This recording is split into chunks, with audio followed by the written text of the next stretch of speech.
Buying a Google Play gift card with a debit card. In today's video, you are going to learn how to buy Google Play gift card with debit card. So let's get started.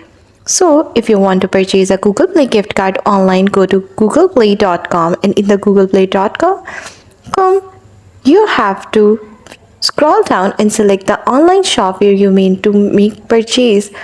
You can choose from platforms like Amazon, Walmart, Target, Best Buy, GameStop, Trigger, PayPal, or giftcards.com. So after selecting your shop, for example, I'm selecting Amazon.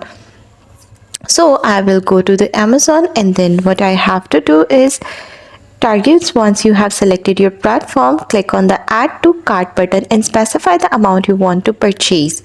You just have to enter all of these details. After entering all of these details, what you have to do is you have to type message, or after click add to cart again, and you will see the total amount proceeded.